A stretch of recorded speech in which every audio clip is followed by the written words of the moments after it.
right, we are live in Cartoonist Kayfabe Ringside Seats, and this is the Cartoonist Kayfabe Ringside Seats Comix Symposium. I'm one of your hosts, Eli Schwab. This is our other host, Rick Lopez, and tonight we're all the hosts of this amazing, one-of-a-kind Comix Symposium. So as we always start off, we're gonna all get our plugs in while we can. Oh, we got a new guest right now, another host, Ian M, all the way from Japan. All right. So we are live, and you can follow me at Cosmic Lion as always on Instagram. For more, at cosmiclionproductions.com. Take it away, Rick. What you got? Hey everyone, I'm Rick. You can find me on Instagram at Doomdazed. You can find us together alongside myself, Eli Schwab, Craig CK, and a handful of others on Next Panel Press on Facebook and Instagram. We each do our own strips. I do my strip Cosmic Cat. I just put out the 19th one. This ash can that I have up on my on like my Etsy and Big Cartel. This has the first 17 plus like 3 extras. I'm still working on my series, The Power. I have the first 2 of those available on both of my shops as well. It's a 4-issue miniseries about a boy creating a comic only to discover a realm beyond space and time within his own mind. So it's kind of that whole creation process. While you're working on everything around you kind of dissipates and you go into a whole other realm in your own mind. Oh yeah, a great book. All right, Kevin, why don't you tell us what you got going on, man? I'm Kevin Delgado, creator of Atlantis and Tough Stuff. And right now I am running a Kickstarter for Tough Stuff Goes to Rehab, which is the follow-up to Tough Stuff. We reached our funding goal within 4 days, so that was pretty cool. And I just announced my first cover for Image for Stray Dogs, Dog Days #1. Damn, nice, yeah. Dude. And then I have like 3 more covers in the pipeline, but we haven't announced them yet. Hell yeah, dude, that's amazing. That's huge. Thanks, yeah. Hell yeah, great stuff, man. All right, Ian, since we have such a small group today, we're kind of introducing, we're doing plugs at the beginning for everyone. So why don't you do a little plug sesh, if you don't mind? Oh, is my volume on? It is, yep, we got you. Okay. Yeah, I'm Ian, and I'm living in Sapporo, Japan, and I'm just drawing. I'm not publishing at the moment right now. But I've done about 100 pages in the last year and a half. And so when I'm feeling motivated to assemble them and put them together, I'm going to just put out some new books. But yeah, I did about a dozen books in the last 7 years. It's just since the pandemic started, I haven't printed them. But yeah, I'm at Square Comics on Instagram. That's Square Comics with an X because someone else had already got the S version. Oh, dang. Right. And yeah, Cheers. Join Ian's group on Facebook too. It's called Make More Comics. It's a great group for people who are making comics and just want to share what they're working on. It's amazing. That's right. Thank you. Yeah, man. And our 2 special guests tonight, we have friends already before they even got here. Tony McMillen and Jesse Lonergan. What's up, guys? Hello. How's it going? Hi, Jesse and others. Hi, Tony and everybody else. Yeah. Great to have you guys. Truly an honor. Both of you. How long have we known each other? Yeah, how long? I was going to start there. I think it's like 10 years. Yeah, I was going to say, if it's not 10, it's like 8 or something. Yeah. Wow. So how'd you guys meet then? What was the first? Who knows? A sensory deprivation chamber, maybe? Well, we both lived in Massachusetts, like outside of Boston, and through the comic scene there somehow. I think I interviewed you for a paper, and I don't know if we kept talking on Facebook, but eventually you want to see, I think we saw the Kick-Ass movie or got a beer or something. And that was the start of the beautiful friendship. Okay, yeah, well, nice. That's a good beginning. Yeah, I think it's something like that. Yeah, that's okay. Awesome. Now, I think what's so great about you guys and why I really wanted to bring you together to talk about your creative processes in your comics is you really kind of just like, break down the normal, like you just don't make comics like anyone else. You really put your own ideas and your own personality into them. And I kind of thought of this quote from Fear and Loathing when they say, like, once you get get stuck into a serious drug collection, the tendency is to push it as far as you can. So it seems like that once you get like changing and doing things differently, you just want to push it and push it and push it and see what else new you can do to like top yourself over and over. Is that kind of how you guys feel? Let's start with Jesse. Yeah, I mean, I guess I worry. I like pushing it and like seeing like how I can make something work, like how minimalist it can be and still work, how maximalist it can be and work. I guess sometimes I worry that like, is it trying just to be weird? You know, like it's like if it's like, no, this is how I see it and this is how it works and it's going to be like doing this thing. But if it's just from me being like trying to make it strange or something like that, I don't want to be doing that. So I don't know if I'm always like trying to push it as far as it will go. But I'm just like, I feel like I always believe in like, there should be a bit of a risk to it. Like I don't know if this is going to work. Yeah. And like whenever I'm like, this will definitely work, I'm like, that's boring. Right. You know, and it's sort of like if I feel like this will work because I did it before, I'm not that interested. And so I create a lot of pages and throw a lot of pages out. I was like, yeah, that didn't work. I've seen that your pages you throw out, and I'm always like, what? That looks great.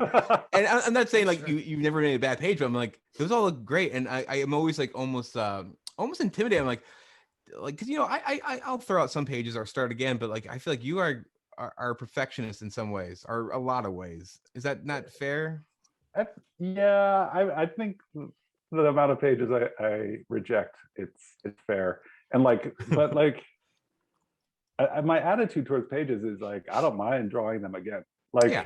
Like it's no big deal. It's right. Just like, it didn't really work.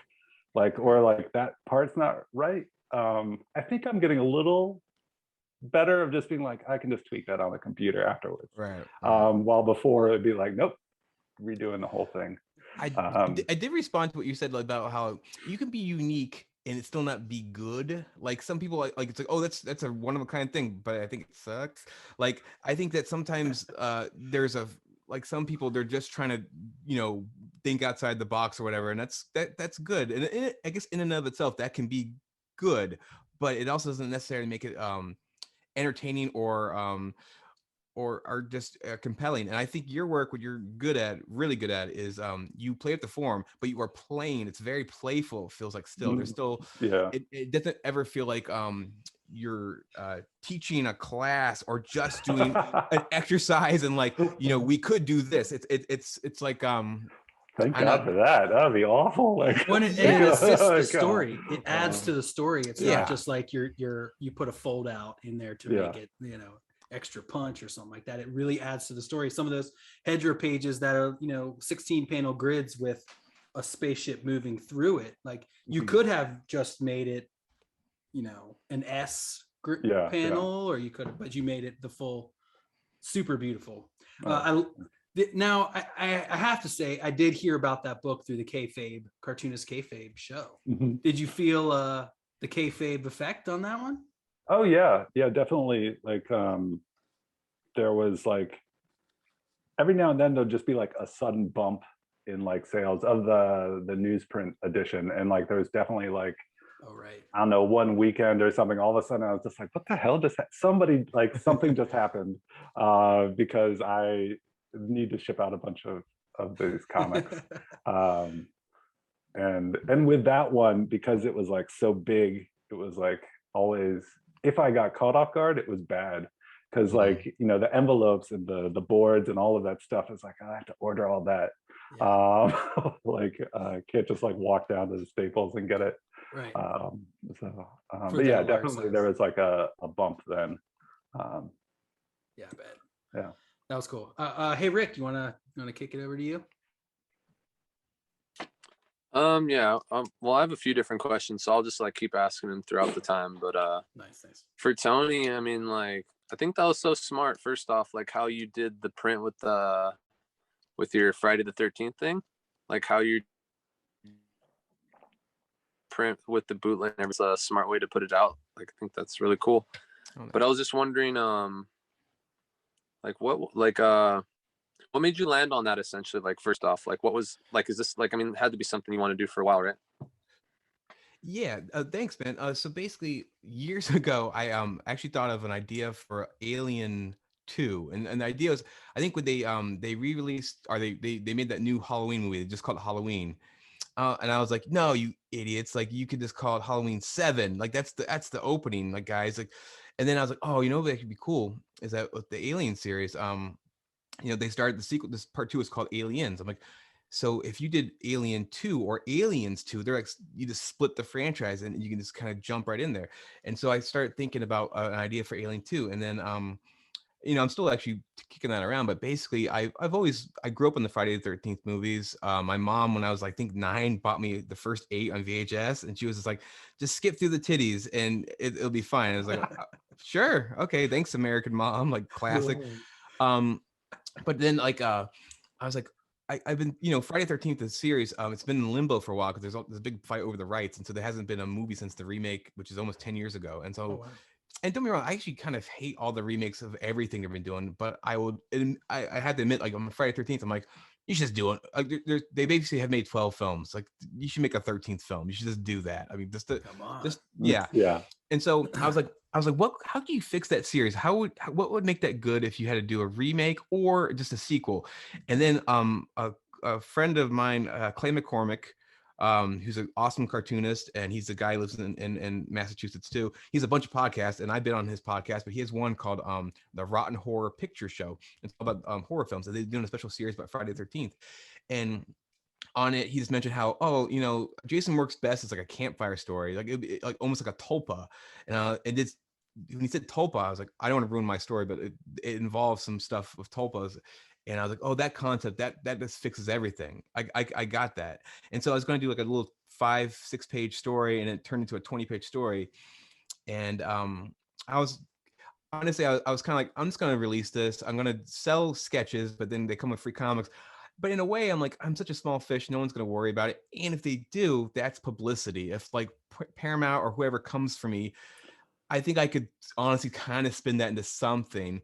And so it's basically like, I wanted to make this book because I just want to make a Jason Friday the 13th book. But I also knew it would be a good way for people who don't know anything about me to maybe see my other work or see this work.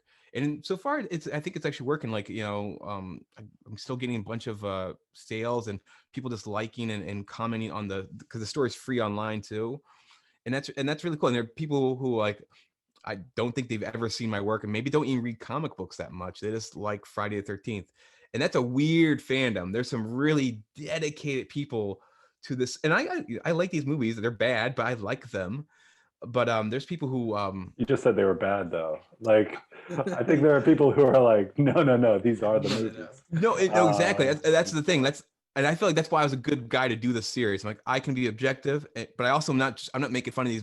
My comics not making fun of the series. But it is earnest. But yeah, I mean, there's not a classic installment like Halloween has got Halloween 1. That's a classic horror film. Nightmare on Elm Street Part 1 and Part 3 is pretty fun. But yeah, those are, you can hold those up. Friday the 13th. It's like, I don't know, 20 minutes of Part 2 is really good. 30 minutes out of Part 4, you can kind of piecemeal a really good movie, but I don't know. I hope that answered your question. I'm sorry. That was great too. After your podcast too, it felt like it was perfectly placed there. Ian, do you have a question? Oh. Looked like you. I didn't have a specific question, but I mean, there's a lot of ideas. I've been watching you building up to your Friday the 13th, Tony, and I think it looks really amazing. And would you like a Friday the 13th comment or just a general process sort of thing? Which direction do you want to? Give me Friday the 13th. Yeah, give me some. Yeah. Okay, so kind of what you were saying there is like, recently in the kayfabe group, there are a lot of people who are doing borderline copyright infringement sort of things. And I don't see a huge minus in this because you're not raking in the dough, right? Like you are building a brand and you're getting sort of image there. So like, That's so actually the process one is an actual question for you. This is more just a comment on like I'm not going to say it's sharp to do this, but I do think if it's genuine and it comes from a place of love, then I really do think you're broadening your audience without selling out. Do you know what I mean? Like, it's not like they threw $1 million and you're doing a project you don't like. You're taking something you like and putting your love into it. Thanks. Yeah, I feel that's what I'm doing. Like, I think I would be disingenuous to not go, oh, I can see why this would be a good thing to do for people might see, like I said before, people who don't normally see myself would see it. But I do like Jason Voorhees, the character. I always think of like the Kill Bill movie when Bill's talking about the Superman comics. He goes, they're not particularly well drawn or well written, but the mythos is strong. And I'm like, that's how I feel about the Friday the 13th stuff. And, you know, so I think that was the way to go. And the funny thing is actually a lot of my other work, I love analogs. I love like Watchmen. One of the things I love about it is that aren't the Charlton characters. Those are his weird mixtures and composites. And I think that's really strong. And I love the Simpsons when it's Dredrick Tatum instead of Mike Tyson. I think is a little extra layer of creativity. And so a lot of my other work, I'm always kind of done that. Like Serious Creatures, this book I did, there's like 1 million fake movies within the comic book. And so like the Friday the 13th series, and that is called Stabbing in the Woods, which I thought was incredibly genius. So this is my one time I was like, I'm just gonna actually take an existing thing full on and not do a twist. Like there's a book called Maniac, I think it is, where it's basically it's a comic book where there's this Maniac mask. of New York. Oh, thank you, Maniac. Yeah, I still want to read it because it looks awesome. But the idea is basically, so Jason goes to takes Manhattan. What if he just stayed and New York got used to it? He's just another problem. And so there's this mass killer. I guess he's roaming New York, and he might kill you, but just stay away from that part of town, and you'll probably be fine. And I'm like, that's pretty fun. And so I could have done something like that, I think, but I was like, I just really want to play with the real toys and see what I could do, just for once. And of course, no one's knocking on my door. No one's like, Tony, man, you got to fix Green Lantern. We know you're the guy. Like, no one cares. So I just figured I'd do it. Yeah, guys, I like some analog stuff, and I think Watchmen's a really good example of it. I did get a lot kind of burned out in the last, I don't know, decade or so, where so many comics came out as it's Superman and Batman, but they live in the suburbs. It's Superman and Batman, but they do this, and so like, but probably that's a problem of just Superman and Batman analogs that have infiltrated the comic industry. But Friday the 13th, it's not overplayed. This is your own space, or like, you know. Thanks. No, I know what you mean. Especially the evil Superman thing has been done to death at this point. I think there's so many evil Supermen that's actually the more known thing in a lot of ways. I'm just kind of done with that. Yeah. Oh yeah, irredeemable. Yeah. Okay. Well, yeah. Cheers. I'll do a comment a bit later. Cool. Thanks, man. Oh yeah. All right, Kev, go ahead. So this would be a two-parter, and this is for both guests. But you both have like distinct art styles, and I'm just wondering like how you develop that. Like, is that how you always kind of drew, and you just kept doing it, or were you ever taught like, you know, proper anatomy and stuff, and kind of just see what stuck, you know, played around with it, or you know, like how did you develop your style? Basically, is kind of what I'm getting at, and that's the first part of the question. Jesse, you should go because you're really good. I think I've taken some art classes, but not really. So I feel like I'm sort of self-taught. And I think it's sort of just been like a long process of sort of actually just sort of like figuring out like the tools that I was comfortable with, and like how to use them, and sort of a lot of just like experimentation and trying different things. And then also like looking at people whose work I like, and like try and figuring out like what do I like about this, like sort of like specifically, like when I look at someone like Mobius, it's like what specifically, like it's not just like the shape of this thing, it's like the way these lines are crossing each other. like this, it's super boring the way I'm describing it, but it's just like, That's the thing with no, Mobius. It's like the yeah, littlest detail. but it's like this hatching is not like this kind of hatching where they're crossing like this. It's not even like this. It's like, it's really like this verging on like the same thing, and like looking at that sort of like tiny thing and being like, okay, that's the part that I like and I want, and like trying to like incorporate that, or like looking at someone like Eric Larson, and it's like, why is this working for me, or like why is this part of it working for me? And it's like, oh, he's got these like really powerful thick line weights, and I really like want to get that line weight. I don't want that line. Like I like his lines are great, they're wonderful, but like I don't want to draw those ones because they're too straight and they're too smooth and they're too curved. And I'm like, but I like that weight. Like that weight has so much force and power in it. And so it's like kind of like looking at all these different artists and stuff that I liked, and like trying to incorporate it into what I do, at least drawing wise. And then in terms of comic books, that's like, I don't know, a lot of Chris Ware and like breaking down pages and how they can work, stuff like that as well. It's like a similar, but just not focusing on the drawing. I want to piggyback on that real quick.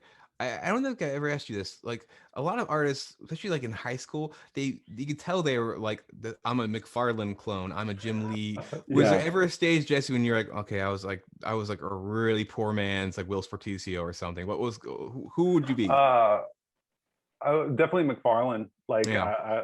I feel like there's plenty of like stuff from my high school sketchbooks that no one will ever see, where I'm just kind of like throwing like I think when you looked at like Spawn, there's just like immediately all these just lines like came out at you, and just like, oh, there's going to be lines on everything. It's like, it's a beautiful woman with lines all over her face, and it's just like, yeah, you can't draw beautiful people with lines all over their face. Right. So there's definitely like Tom McFarlane. I think like also like J. Scott Campbell, Sure. like in high school was one where it'd be like, those are Danger Girl eyes. Like like you just took those. Are you saying there's a notebook somewhere with Lonergan and a scroll on the corner of it somewhere? Oh, definitely taking those like the leaf. I think Rob Liefeld had the best one, where it's like, like chunky like scroll thing. Is like, I really got to work on that. It's like, God, I wish my name were better, because it just doesn't like look awesome. So yeah, they're definitely, I feel like early on there were those where it's like, oh yeah. And then for me, every now and then I feel there's like an Eric Larson, Frank Miller thing where it's like, yeah, I think you learned hands from Eric Larson. Like, yeah. I don't know, I've never heard anybody say it, but I think sometimes Eric Larson, I think this got this from Rick Leonardi, but sometimes you also have, and I do it too, like the feet will be sort of they end on a triangular, almost like they look like shoe trees that you put in your shoes. Yeah. Like, is that at all from them, you think, or nah? I think feet are hard, man. I feel like I hit feet and I'm always like just doing my best, because like you know, like trying to draw like, I don't know, a high top like from an angle, it's impossible. Right. Like it's just like, so I just do whatever I can and try and get away with it. Yeah, that's fair.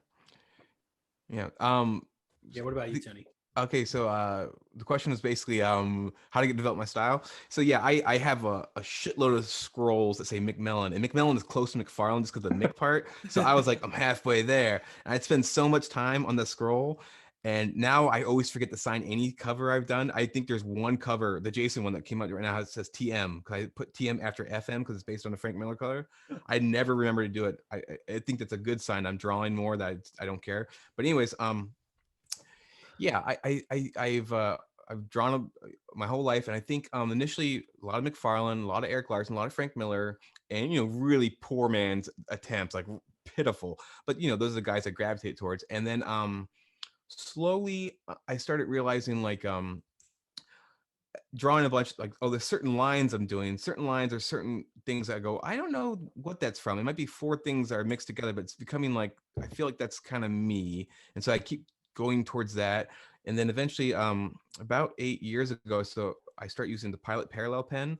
And what that, that's a chisel pen. And so it changed. Sometimes you can draw the corner of it, which is a fine point. And I can still draw like I would normally draw, but I can also scrape and drag it across the page and creates this really thick textured line, almost like a tire tread. And so doing that, it made me start thinking of how old fashioned printers would print things like sides and they go, and I started trying to do that with figures, and it became a really weird silhouette. And I kind of like that. And that started making me think differently. And, I think following that, it also helped me just kind of do thicker, heavier lines and more shadow and things. That really, I think, gave my work more weight, at least when it's working right. And I think this like basically, I was in a band for like 6 years, and I drew, but I didn't draw every day. And for whatever reason, I started drawing again, like every day, drawing a lot. And that just kind of, it's like the Crumb documentary when he shows his brothers comics as kids, and they start getting really weird when people start having like they're made out of tires or something, and it's like, what is this? It's so warped and weird. And that's what happened to my work. Like people, I can still draw like a semi-normal looking thing, but if I really want to, it's so abstract and weird. And I think when I'm doing it right, it works out. But it's getting mutated. It's like if a band was stuck listening only to themselves, it's going to get so weird and mutated and probably bad, but that's what I'm doing. I'm trying to pursue that, and hopefully I'll turn it around. I'm sorry. I'm not going to answer your questions today.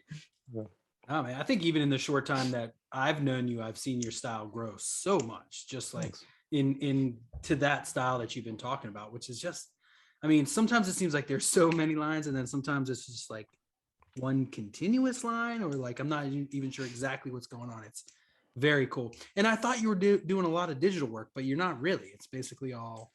No, there's sometimes I have almost like a separate style where I do a digital, like it's like halftone painting, like digital halftones. But I've only employed that a few times. And like, I color digitally. I still color digitally. But the thing, Jesse colors digitally as well. But I think, tell me if I'm wrong, just like, I'm trying to make my digital coloring look as analog as possible most of the time. At least I'm trying to go for something warmer. I'm not trying to do a lot of over rendering, and I don't think you are either. You have a very unique coloring style, especially the last few years you kind of developed.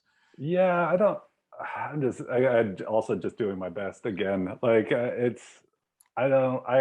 coloring is something I fight with rather regularly because I hate it. Like I find coloring just like, I kind of feel like for me, like for art to work, it's like it always needs to be like creative, and like, so like for me, like penciling has become like less and less. I'm like, okay, I just got to get the forms, and then I can be creative. Like that's the creative aspect of pencils. And then going into details, it's like, no, now you're taking away the creativity from the inks, so leave that. But then I get to the colors and I'm like, this is just coloring squares. I spent all day yesterday coloring, and I was just like, I hate this. This is the worst. Can I afford to pay somebody to do this? This is like Jimi Hendrix going, guitar fucking sucks. I love being in the studio. I love singing and maybe doing some claps, but the guitar part, God, you're good. You're really good at coloring. Thank you. Like, I mean, I try my best. Like, I try to do like a good job, but it's just like, it's like I'm always frustrated with my process. I always think it takes too long. I heard you describe yours. I was like, yeah, I should do that. Unfortunately, like I'm like 200 pages into this book that I've colored my idiotic way. So I guess I got to continue coloring it this stupid way for another 150 pages. Well, I think Planet Paradise is when you kind of got into this like weird tessellated texture kind of thing. Yeah. And when I first saw that, I was like, oh my God, he's done it. Like this isn't like I never saw anything like that. And you actually broke it down for me one time. I was like, and it was like a monkey being instructed by a wizard. I was like, yeah, sure. And you literally showed me how to do it. I'm like, yeah, I could do that, sure, right. And I actually I could, but like maybe, but like it wouldn't be. It's you. It's so you. I don't think I've seen anyone do that. It's so cool. Yeah, I actually do think I think anyone could do it. That's why I'm almost nervous about telling people, because I'm like, people seem to think this is unique and cool. I'm like, but it's like a trick. Like No, no. I amazing. honestly, if I was you, I would be like the Van Halen like manager. Be like, Eddie, turn around. Don't turn around for your leads. Yeah, Like, don't let them know. Do things to my like guitar so like no one can tell what kind of guitar it is anymore or something. Exactly. Yeah. Yeah. All right, go ahead, Ian. Okay, so this is a question for process, and it was for Tony, but something Jesse said, I can apply it for both of you now then. So because Tony, I've seen so much of your stuff as it comes along, I wanted to know, how much do you use a pencil before, or are you just like freestyling in ink? Because it feels really freestyled. And because Jesse was just saying, like, you're sketching a little less and you're doing a little bit more with the ink free. And then the second part of that is, what do you think is the ratio of images you use to images you trash if you're being really loose with the ink? Like, Okay. Are you using 50%? Are you using 70%? What do you think? Okay, Go so for like, it. yeah. When I just draw like not a comic book page, just drawing, it's almost always straight to ink. I prefer that. I've kind of developed that, and once in a while I'll draw something and I'll go, oh, this is good, and then I get scared, and then I'll get a pencil out and go like, I'll just draw the foreshortened hand, so I don't want to fuck that up, and but usually it's just straight to ink. A comic book page, I'm going to use a pencil, and a lot of times they're just stick figures and backgrounds and stuff, just to get kind of understand what I'm doing, and also in case there's any tricky positions or perspectives, just so I can kind of get there. I try to keep as much of the drawing to the ink, but for a comic book page I'm trying to compose, I do need a pencil, some sort of framework to kind of play with. As far as what I keep, doing that, sometimes there are some big mistakes, but I would say like it seems like it's 80% kept, maybe 85%. And lately, I used to always like, if I screwed up, a lot of times it's faces, right? Like, especially if the panels get smaller and smaller, and I'm trying to do I'm trying to get better at actual expressions on a face, and my style doesn't exactly lend itself to that. So a lot of times what I screw up on is a face. And so I used to actually draw a new face on a piece of paper and then put it on the paper, like just like tape it on or stick it on or scan it separately. And now I use an iPad Pro, and I use Procreate. I can, for something small like a face or something like, change an eye or a mouth, I can fake it on a computer, and it matches up with my my actual line work fairly well. So that's what I usually do. But of course, every once in a while there's a full-on panel or just a page I'm like, this is not working, and I've learned, instead of trying really really hard to like just start over. It's fine. And in fact, if you start over and like 90% of it's good now, but the one panel before which was good, this you can Frankenstein together if you have to, but I just try to keep it fresh. That's what I do. So that's my answer. What do you got, Jesse? Yeah, I feel like there are some things I pencil a lot. Like Tony said, with sketchbooks and stuff, generally I just draw straight to ink because it's just having fun, and if something good comes out, great. If nothing comes out, it's a sketchbook. With comic book pages, I'm pretty uptight about panels, so those like get a lot of like penciling and organization. But then after that, it's generally like just like forms. Like so, like like if it's like a complicated body position or something, like I'll spend time penciling like the foreshortening and the shape of it, but I won't really worry about like details within that. So like if there's a belt, I'm not going to draw everything on the belt. It's just like I'll do that. And then in terms of like what I keep, I don't think inking is the deciding factor. Like I feel like I throw a lot of stuff out, but it's like I feel like it's just fundamentally wrong. I feel like I don't know. I feel, and maybe Tony, like this is similar. Like I've got kind of a wobbly, imperfect, very human line, and so it's like, yeah, there are no mistakes in the ink. It's just like, yeah, the nose looks a little weird that time, Yeah. and it's. don't really hold on to it too tightly. If it's like something like I spill ink or I like drop a pen, like that would be it. But other than that, I kind of just let the lines sit.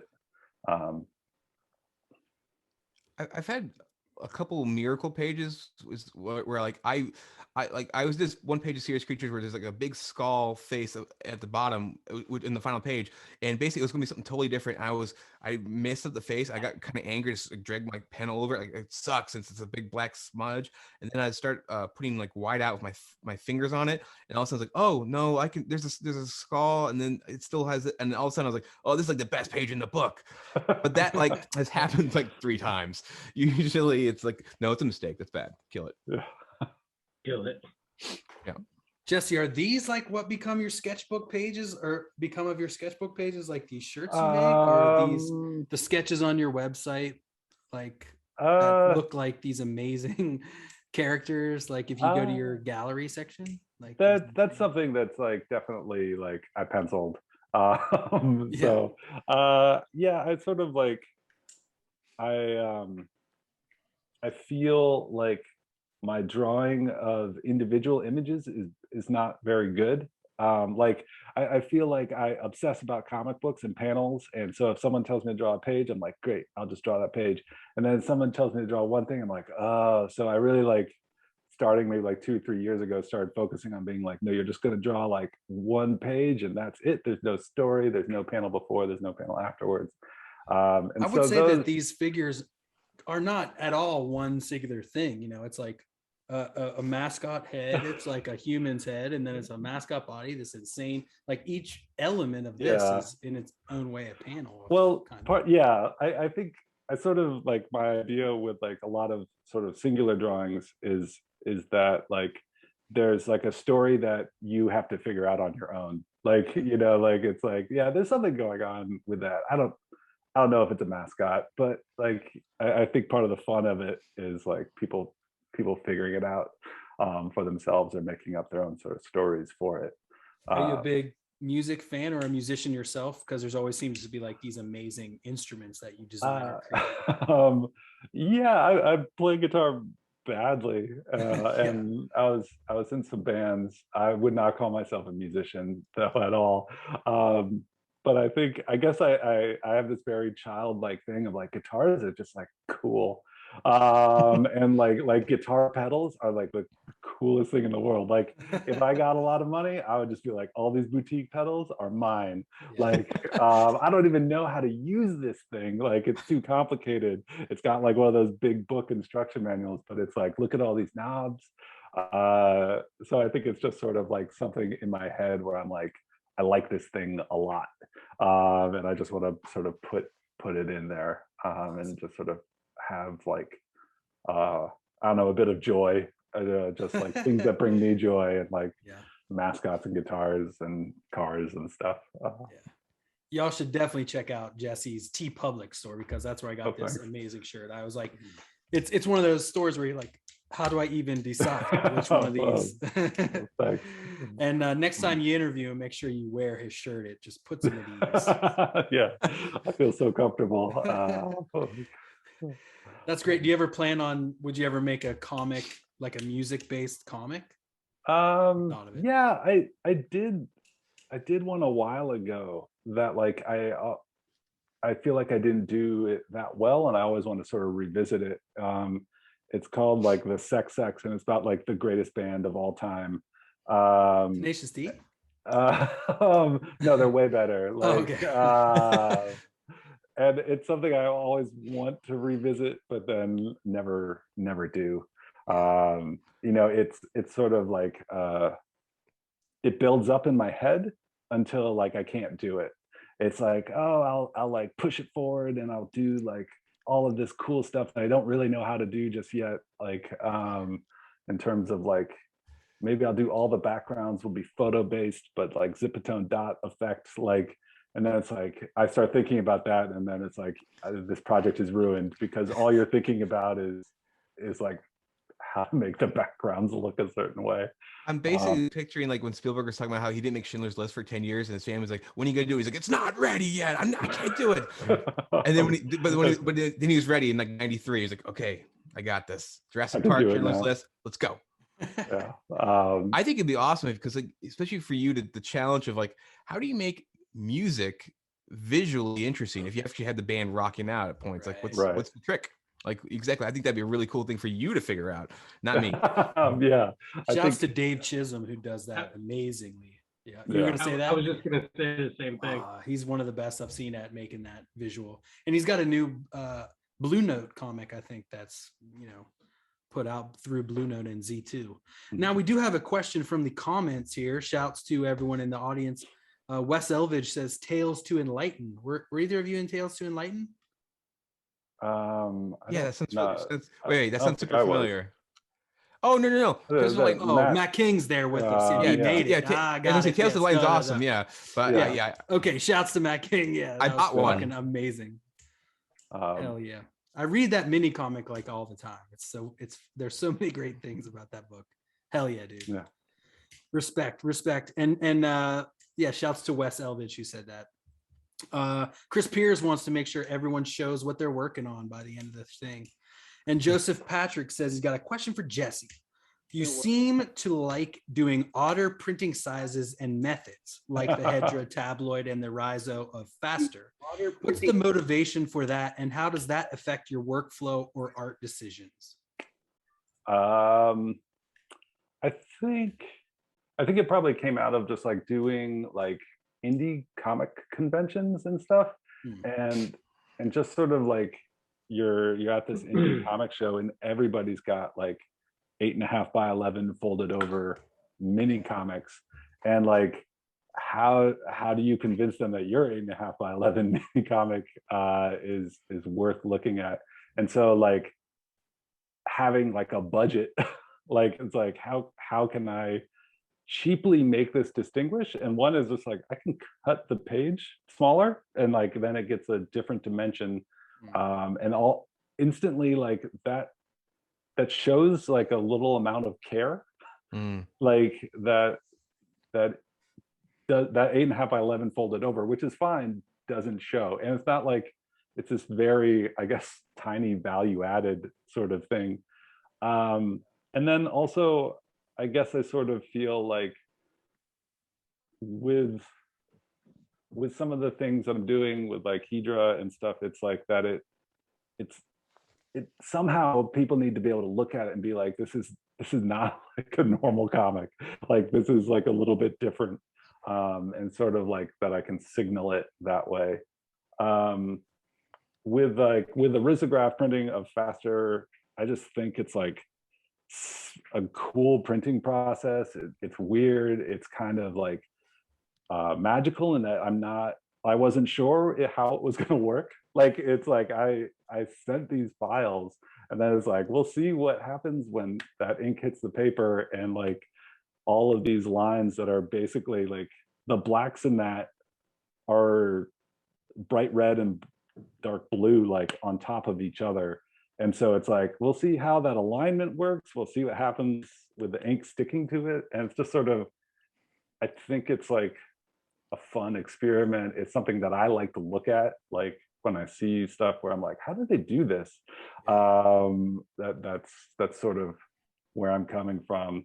I think there are, of course, problematic things of like, when I got Hedra published by Image, like I had to have a lot of discussions with them about like what size could they do, like in the dimensions that the book was at, because it's not standard. Where if it were a standard size, it would just like be plug and go. Nobody in the printing department would hate me. Like, it'd be like, why is he asking all these questions? And so I think there are those aspects that, add more time to things. And because you can't just sort of like plug it in. With the risograph, if I can interject here, do you send them separately, like the color files separately, or they separate them? I think it was all Photoshop files, Okay. With split layers into or channels. okay, yeah. So there's like a blue channel and a red channel. And so, yeah, I sent them those files, and hoping also like, I don't know what people know about risograph, but like the printers you deal with, it's like, well, what colors do they have? And like, there might be like some high-end places that have 20 colors. There are definitely some that have like 4 colors. And so you might say like this specific red, and they're like, yeah, we don't have that red. Like, you're getting this red. But Zine Hug, who did the printing for Faster, like, those colors for me are like exactly what I wanted. And there's no blending or anything with that. There's no like, it's just solid, right?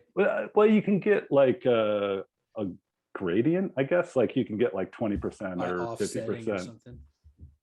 Yeah, and so like you can get like tones of purple, basically, because you can do like 50% red, 20% blue, and that will give you whatever color.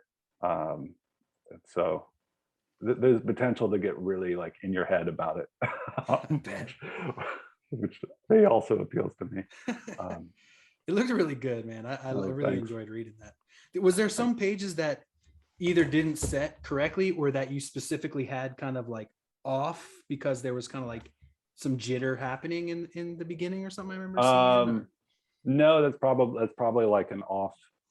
Like basically it works like I don't know actually how Zine Hug does it, but some places it's like they have one machine and they print it in blue and then they print it again in red, and so it's off sometimes.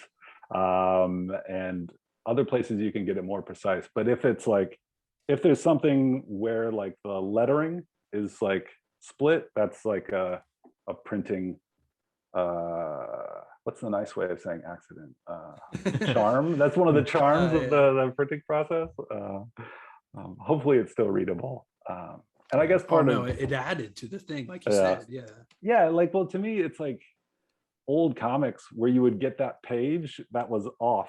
Like, I always kind of liked it. Like it's sort of like a cool thing to see. And I feel like the modern equivalent is not as appealing, because the modern equivalent is almost always that the lettering is in the wrong place and it's not in the word balloon. Like, but everything else is fine. It's just lettering is off.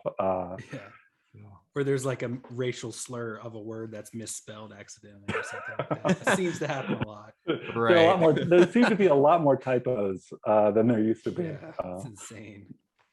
All right, Ian's got a question here as we pivot from racial slurs. Yeah. Can I throw in a racial slur before we move on? So, actually, okay, so I missed the first 2 minutes of this, and you did Hedra. I'm living in Japan. I can't buy your book. I tried to buy it like 3 times, and there's no way to buy it here without buying digitally. So that's great. Like, I've been trying to read it for a long time.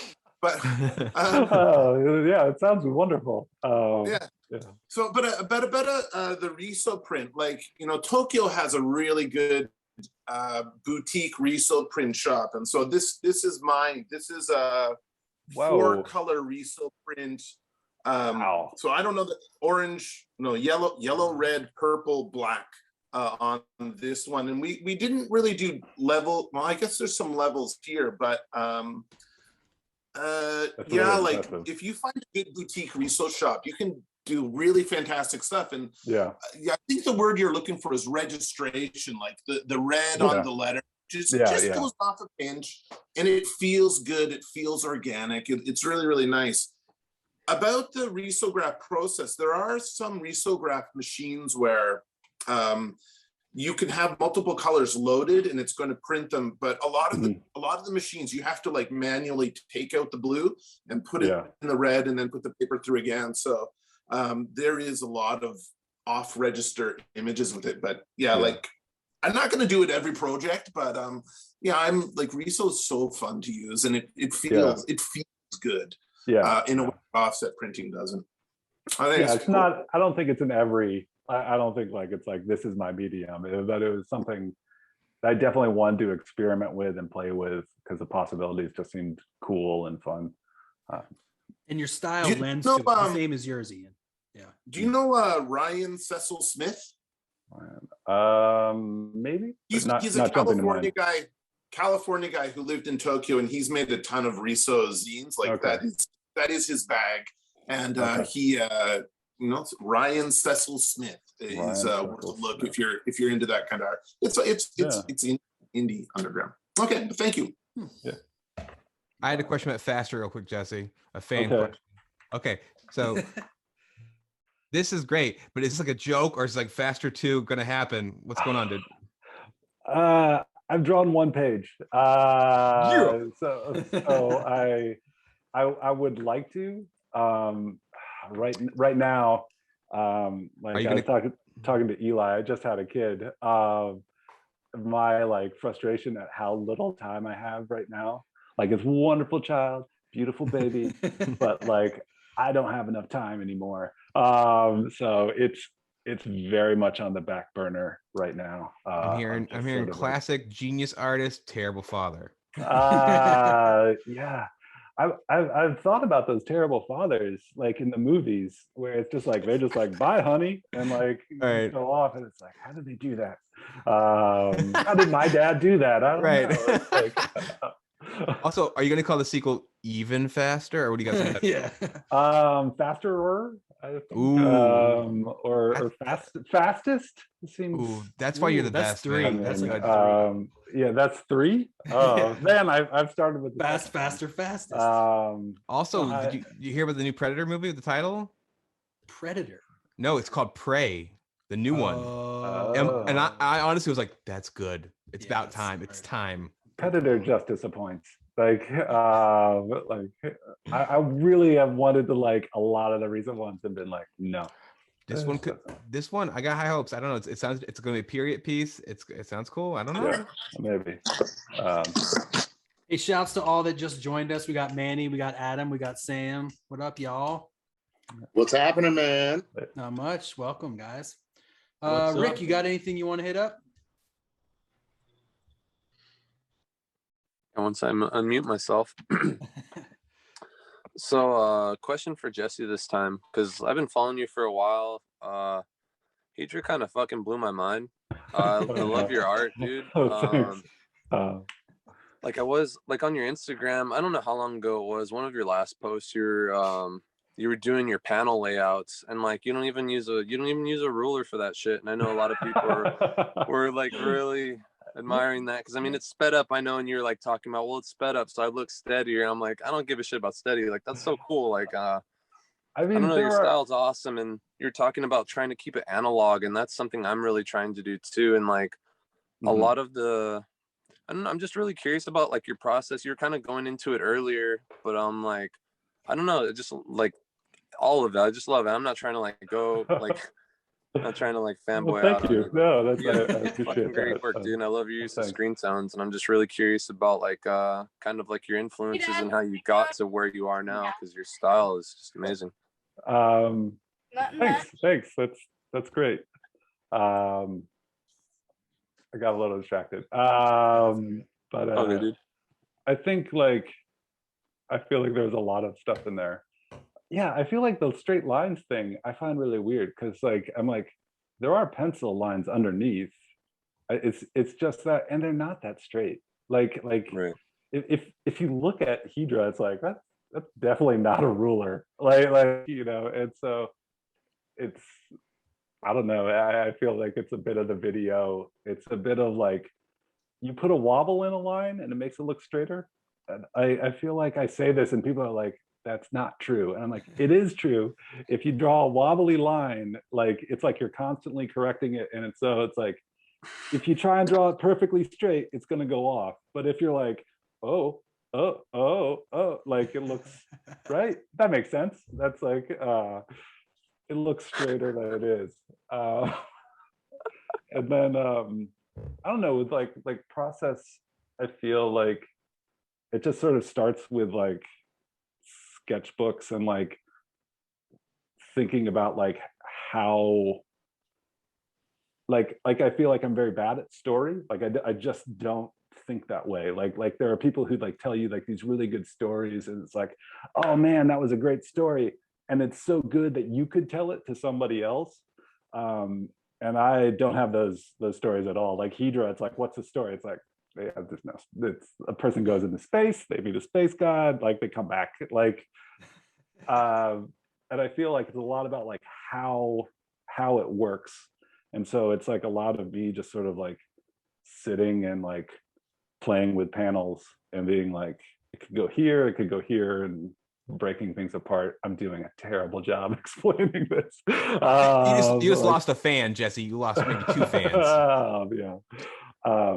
But yeah, it's sort of like, I don't know, kind of like very like I think somewhat obsessively, like sort of breaking things down and like how they work, and like what is the thing that I am interested in, and like what is the dynamic that I want to hold on to or something.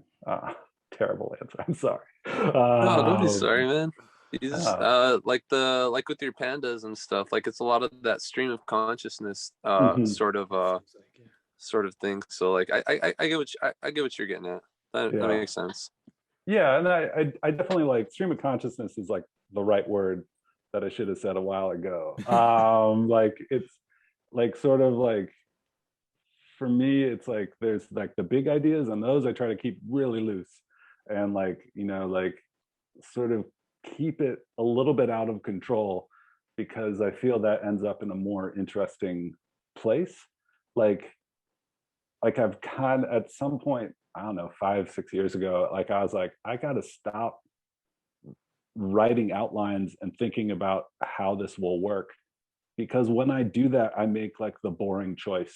Like it becomes like, it's like if you read like all those like how to write a story books, it's like it becomes like that, which is not interesting. And it's like, it's much weirder and more interesting if you just sort of let it go and let sort of stuff come out and see what happens, and then edit and see what you get. I do, as I said, I throw a lot of stuff out. But yeah. No, thanks, dude. That pretty much summed about it. Okay. Thanks, Jesse. Oh, I'm sorry. I feel you're like, good, dude. I feel like I'm throwing words. I'm like, another one, another. Oh, it's not the right word. I mean, okay, it's just on brand. I got on something words here. I can select. So. The description of Hedra on Wikipedia, or right here on Google. It's on Wikipedia. No, I don't know. Oh no, I haven't cracked that yet. No, it's not. But it's on Google here. Google Okay. Book Preview. It says, in a glorious exploration of the comics medium with echoes of 2001: A Space Odyssey, Flash Gordon, Chris Ware, and Mobius, a lone astronaut leaves a world ravaged by nuclear war in search of life. Yeah, I wrote Did that. you write that? Oh, okay. Yeah. I was gonna say, I was like, damn, that reviewer. Like, no, it's like Image, like they're like, you give us everything. And you're like, okay. They're like, we need this many words about your book, and I'm like, oh, my least favorite thing. And so just that's okay. That was. This says that you were raised in Saudi Arabia and Vermont. Yeah. Is that were your parents in the military? Adjacent. My dad worked for Northrop Grumman, which it might be a different part of the military industrial complex now, but basically, and I grew up in Saudi Arabia until I was like 5. Interesting. Yeah, and then my parents moved to Vermont for then, and I was. Do you feel like did that inspire or influence your art style? Like when Mobius went to Mexico when he was a kid, it gave him this love of like those desert landscapes. Do you feel like it gave you anything like that, or is it like a little too young? I think probably a little too young. But I don't know. It is weird though that I feel like, and maybe it's just I'm lazy and trees are hard to draw, but I do love drawing like desert landscapes, and it's just like they're the best landscapes. But then like it's just Interesting. like because like drawing Vermont's hard because it's like how do you draw 200 trees? Like It's very hard. it feels like just cheating to be like hill. It's like Yeah. no, you gotta put some. How many little 33s do you draw Yeah. in there? Yeah. I think the desert has its okay. own. I was gonna say the desert's beauty is emptiness, and I think obviously it might be easier to draw, but I think the desert's beauty is real, and I think it's almost like you forget, like because the woods, all these things are beautiful, but the desert has a really a quiet kind of beauty to it, and maybe I'm And even a mystical quality. You grew up in Arizona. Yeah, right? yeah, exactly. Yeah, exactly. So, So so the desert, and I moved there when I was like 10, and I was taken by it real quick. I was like, oh, this is like another planet. This is what I thought Mars would look like, or something like that. Yeah, And yeah. It's also like as you go out, like I'm from the East Coast mostly. As you go out west, it's like the space increases. Like even in the I can't say Pacific anymore. Like up in Oregon and Washington, like you can see so much farther than you can see on the East Coast. Like I'm in Pennsylvania now. It's like, yeah, you can see like 500 feet. And in Vermont, it's like, yeah, you can see about 500 feet, but then you go out west and it's like, no, you can see for miles and miles and miles. Yeah. The entire horizon. Yeah. Pretty amazing. All right, we got a question here from Sam Blanchard. Unmute yourself there, dude. And Okay, I'm muted now. Hopefully you can hear me, and my daughter isn't jumping in here to yell at me anymore. So Jesse, apologies if this is like ground that's been covered. I came in late. No problem. Because I had child stabbing to do. Right. So how did you get established with Image? Like, what was the journey to get there? I mean, because a lot of us are in this aspiring area. So how? Yeah. It's the worst answer. Like Eric Stevenson wrote me a email, like, and was like, "Do you want to do a mass market version of Hedra?" And I was like, "Yeah." They just keep knocking at your door one day, and yeah, I mean, I'd been, I think basically like that's like the short version. The longer one is like I was active on social media. I did a lot of conventions and stuff, and I basically like got to this place where people who mattered could see my work, and somehow Eric Stevenson saw my work. Like I think like I did like this is so dumb. I did a tweet on Black Friday like 3 years ago of basically like newsprint of Hedra like on sale, like half price. Some reason somebody retweeted it, and that tweet was like the most anybody's ever seen a tweet of mine. And I think somehow like Erica Henderson said something about it. Somehow like Matt Fraction got a copy of it. Somehow Warren Ellis got a copy of it. Like I don't know the exact process, but then it got into Eric Stevenson's hands, and so that was the process. Just kind of, you were networking for several years, and then bought the right lottery ticket. Yeah, I guess so. I mean, yeah, I guess so. Sam, I don't know how you feel, but when Jesse told me, I was like, for real? That's it? Like what? Yeah. It doesn't surprise me, but it I was hoping there was something a little bit more formulaic. Like, oh yes, what you do is you send in like some work, and they're going to look at it, and you like follow up with this guy, and let me give you his number here. I'll help you out. Here's the secret formula. No, I mean I've submitted to a lot of places. And it sounds like the secret formula is just keep like throwing spaghetti at the wall until someone picks it up and eats it. I guess that's sort of it. I mean, Hedra had been like rejected by like a number of other publishers as just like too weird and not something they would do, or not long enough or too long. And it was just sort of, I think, kind of like in terms of like me, it's just a matter of like sticking around. Were you like doing the self-publishing thing beforehand, or? I'd had a few things published with a publisher called MBM out of New York. That's like a small I don't know, indie publisher, I guess. They do Ted Rawls books. I don't know if Ted Rawl is a I think I name know the anymore. name. He does mostly like political stuff. Yeah. But like, yeah, and I've done like indie shows and like going to SBX for years and stuff and like doing those sorts of things. Yeah, and then I don't know, Hedra, to me, I feel like I got very lucky and I did make it. Like this is gonna sound weird. It's like I did make that book, but I got very lucky in making that book. Like it's like things worked out in that book that I didn't intend, but it taught me things. Like so like the cover of Hedra, it's like the reason it was that on the newsprint was because I needed to print 48 pages. The book was 48 pages. I couldn't have a cover. First page is the cover.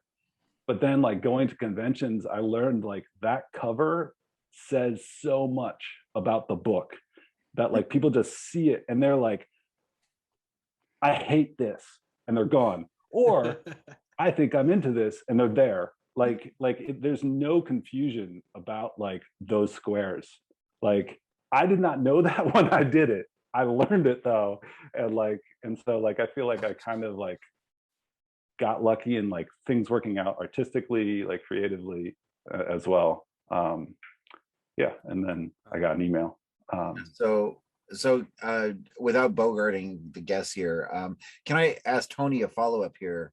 Because Tony, you're mostly doing like indie stuff, right? Yeah, I haven't made it yet. I haven't got an email, but yeah. Well, I mean, as far as I'm concerned, you've made it. I mean, you've got several books out. They all look great. People are raving about them. That's really very nice. Yep. So, is your thought like the self publishing thing is like the route to go, or are you just waiting for IDW to show up with a truckload of money at your doorstep so you can sell your soul to them? I'm waiting for a scandal to take over Jesse's life and ruin him. And there's a void, and then I just go. I'm right there, and then I just filled that. Yeah, no, yeah, I would love. Way too boring, man. That's formulaic. Yep. Yeah. This is true. I might have to make this happen myself. No, Sam, thanks. The truth is, I feel really happy. I'm getting a small audience that's I think very loyal, and it is growing. But yeah, I would love to reach even more people, and I hopefully, I think I'm just gonna doing what I'm already doing, like my own stories. Yeah. I don't have.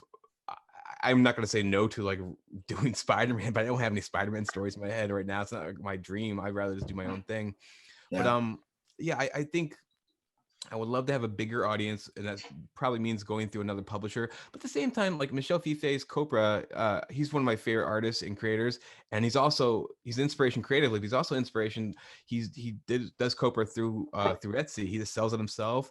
He briefly went with Image, and I think they're doing his trade paperback still. But he's developed. He makes a living off his books, and he has an audience which comes back, and even little things like he offers a subscription for his like every 12 issues or so. You can do that, and I learned doing my serious creatures. There's 6 issues each installment. I was like, oh, I'll offer a subscription, and this way, because it happens. You might dig a series, but then you forget about it, and I'm not going to be in the store to remind you. Like my book's not there, so that little things like that have helped me. I think keep people involved.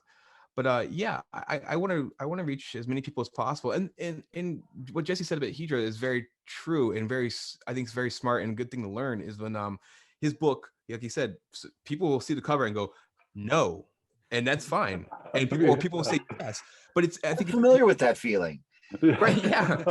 No, but I think that's really it's good to know, like, it's like Kurt Vonnegut has something about, like, you don't open a window and try to make love to the world or something like that. Like, you should make work that you like and that, hopefully other people like you will like, but you are making a choice. I'm not trying to check a bunch of boxes, and it's not, there's no committee, and it's good to have input from other people once in a while, people you trust.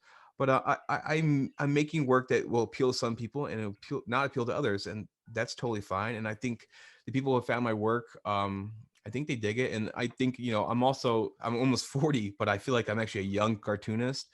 And so I feel like, luckily there's nowhere to go but up. Like I'm just getting better because I started out pretty bad, and so I feel like, and I'm not trying to be self-deprecating. I actually honestly believe that. It's like, yeah, the next book's gonna be even better because unless I'm really screw up, it's got to get better. It's like, I am doing this more and more and learning stuff, so it feel good. What I'm actually worried about is when I get to a point where I'm like, the leaps won't be as big creatively, probably because I'll kind of level out. Not that I won't get better, hopefully, but there won't be these huge like epiphanies or whatever, And so like, okay, then I'll have to really go like, I'm gonna have to work at trying to keep it good or keep growing.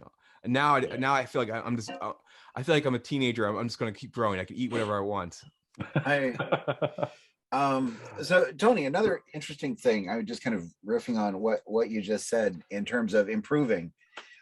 You've got a very loose, like abstract, some might say insane style, which I can relate to.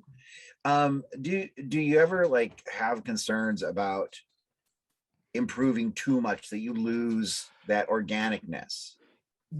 Yeah, and I'm actually, I think I'm like way too neurotic. I feel like I'm the George Costanza of any group, and so I overthink things. But I have thought this a lot. Yeah. Oh yeah. Very very true.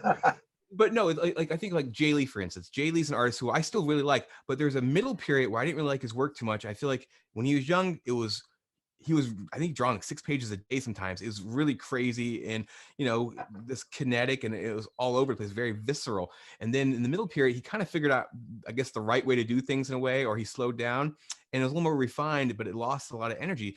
And now he's not regained his energy, but he's kind of replaced it with this elegance and this like, when he frames a cover, it looks really, he figured out these are the best shapes to convey this.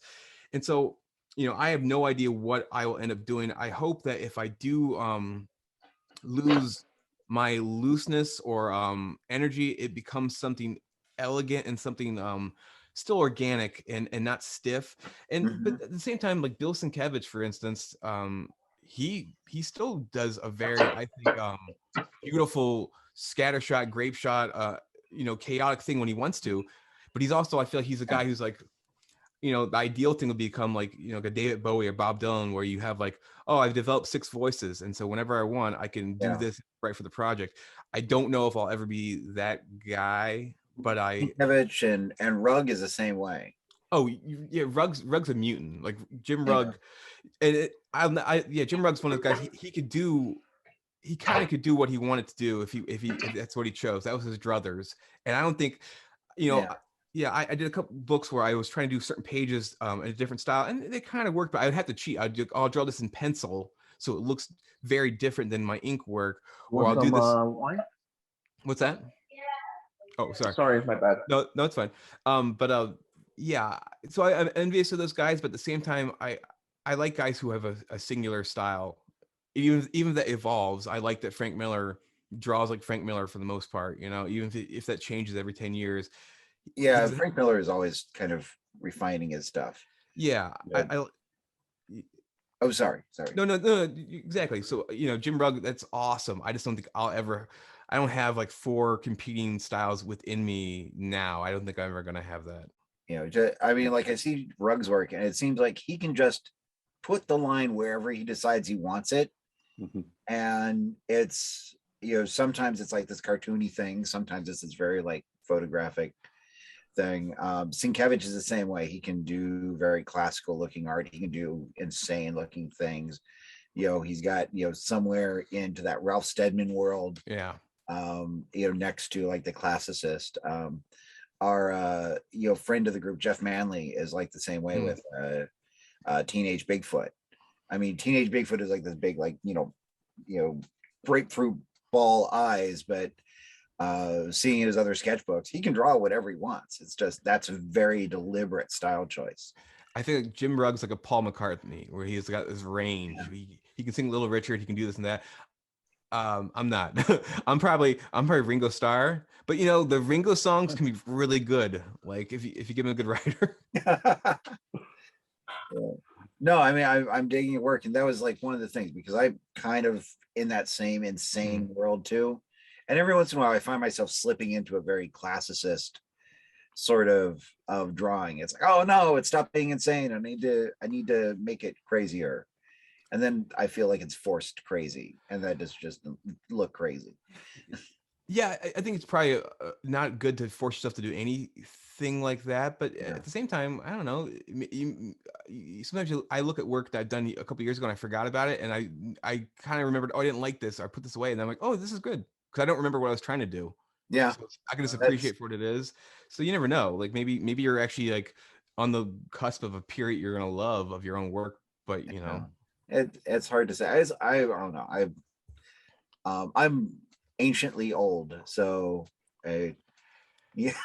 Well, we're not playing basketball, man. You can keep drawing for a long time. That's the beauty of art, is you can go on. Yeah. No, it's just in your like 40s. You can. Tony was saying, he was like, I'm 40 now. It's like, I am much older than that, and I just started this. This is like my second career, like life. So I'm a very old person, but a very new cartoonist.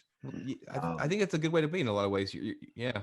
I mean, potentially you're not doing all the bad stuff that like, you know, like you have a developed sense of taste, and like where you're working from is, you know, where a person over 40 is working from, as opposed to where like a 16-year-old is developing bad habits. And like, I don't know, I worry about developing habits, and like, like if I do this, that's going to mess up the way I draw. Like that's going to change the way I draw, and I don't know if I will like that change. Yeah. You know, and I feel like I see. That's interesting. That's interesting. Yeah. But I've never had that kind of trepidation. I'm always trying to experiment, and I know that sometimes I'm afraid of, you know, I may be breaking myself deliberately. Yeah.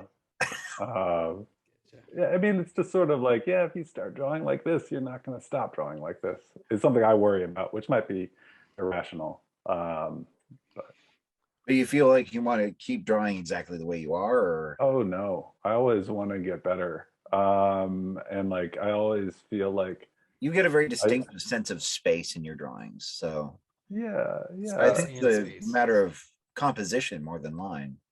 Yeah, especially in comics, like I think there's a lot of composition. I think one of the beautiful things about comics is there are like so many facets to like focus on and refine. And so like, you know, I think like I was talking, like single images are something I struggle with. Like a splash page is really hard. And I think for some people, it's like, oh, that's the easiest stuff. And I'm like, no, a page with 40 panels, no problem. Like a page with one drawing, that's like where it's hard. And like the composition is difficult. And I feel like my composition of a single image is weak. And so I can like, that can be something I can work on. And that doesn't involve changing anything else. Like, and then there might be like, you know, you're still drawing hands the way you drew them when you were 16. And it's like, maybe you could get like a little more natural hand, like as opposed to just like these like flat, like tapeworms or whatever that you put down there. Like, and so I draw pancakes. Pancakes. Yeah. Do you feel like that's like from the question earlier about what's the trade-off between evolving and losing your own style? I mean, is there? Yeah, I mean, is making your hands better evolving? I think, yeah. I feel like, I don't know. I feel like when I look at like artists, a lot of them, like there's like a point where something changed. And I don't know what it is. Like, I love John Romita Jr. Like John Romita Jr. in the 1990s, like fantastic. There is some point, I would say around 2010, where something changed. And I don't know what it is. I can't even like really put a finger on it, but it's like, I'm going to say, I kind of think he doesn't care as much. And it just sort of like, there's some feel about it that I just like, it doesn't hit me the way it did.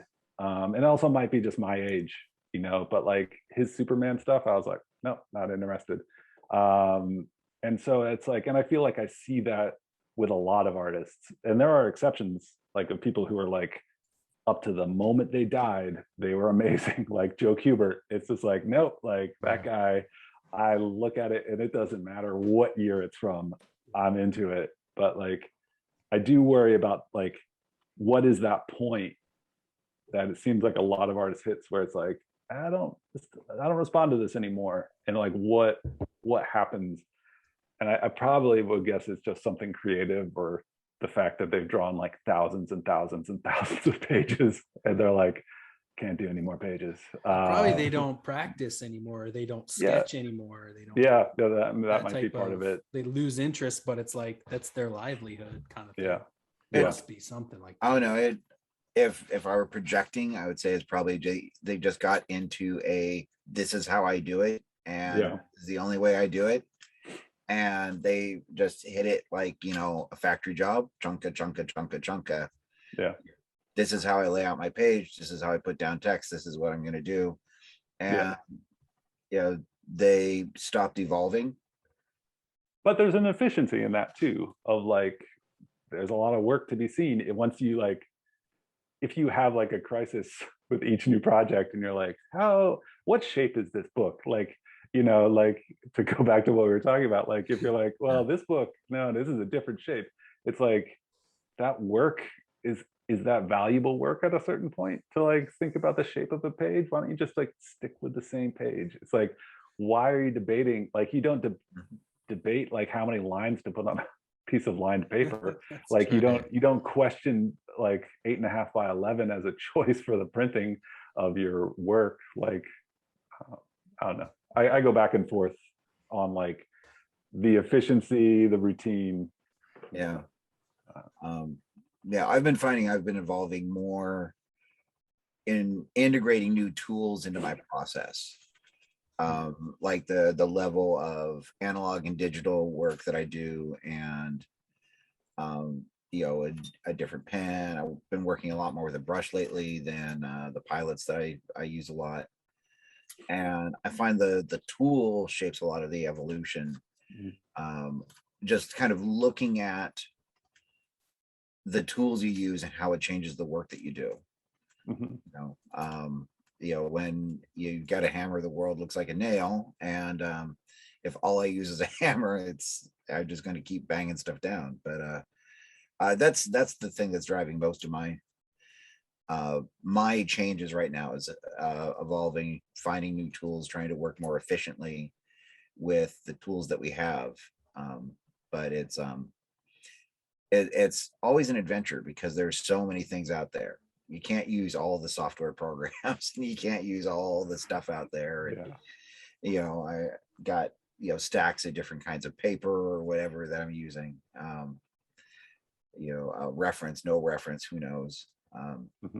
That's the best thing to do, because you're like forcing these like not limitations, but it's like you're forcing these like restrictionary things on your creative process, which makes you then either have to take a different turn than you would have thought, and I do the same thing when I'm trying to like sketch, maybe only use one pen or use these double-sideds, and then you only have two things, and then like you figure it out, and that's the like restriction that drives this like creative process.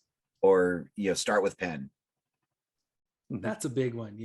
That's working without a net. That's always a useful exercise, I find. Here's the thing about my comic book creating that is a secret I've never told anyone. I didn't even know you could pencil till I was like 18. Right. I didn't even know that was like a thing. Oh, you're such a free spirit, Eli. I just didn't do the research. Like, I had the VHS of how to make comics the Marvel way, which should have like taught me, but maybe I wasn't paying attention to the right thing. But I did a similar thing when I was first trying to be a novelist. I read like, you write your manuscript be double spaced so the editor can like, put in notes. And so I did double space between the words, not between the lines. And I wrote like 400-page book, and then eventually I really figured out what I did, and so I just had to go through the whole thing, and I did it. And that book's terrible, and it's never been published. But I was like 18 or so. But like it was just one of those things where I just thought I knew, and I think I was maybe too embarrassed to ask any because I didn't know who to ask, and the internet wasn't a big thing at that point. So I've done like a lot of mistakes like that. Like I might be tone deaf, but I've been a singer and a guitarist in a band. And I've definitely tuned my guitars like, oh, this is like a different tuning. And someone's like, no, it's just out of tune. It's just, hey, that's a tuning. It's my tuning. Yeah. I was like, no, these two strings, like, he's like, and my drummer was like, it's out of tune for years. And eventually he's like, yeah, all those records you made were out of tune, and you're bad. You're a bad musician. I was like, yeah, I guess you're right. Oh, that's great. Well, didn't Chris Novoselic say something about like, Fender doesn't know how to make a guitar? It's exactly, it is art. So there's you can do anything. But I think like the guitar thing, for instance, I'm like, yeah, that didn't sound right. It probably would have been better if it wasn't some tuning that's a accepted tuning. I'm not a good enough musician to invent a new tuning. And that's probably goes across for a lot of different mediums that I try to dabble in. But I think, hey, that is something interesting with cartooning and comic book making. You can create a new tuning, and that's what's going to set your shit apart from everyone else. I feel like everyone in this room is able to, when they're cartooning, they've set their own tuning, and everyone has their own style. And that's what's driving us. And that's what drives like people in our community to make these like individual indie books. Hell yeah. I think everyone should do what they want to do. But I also think, like we said it way earlier, like you can be unique, but also be shitty. You can, so like, right. Yeah. Like, don't be wrong. It is awesome to achieve something that is unique. But at the same time, it's like, you can make like an hour-long album of just dissonant noise. And it's like, that's cool. He did that. I will never listen to that again.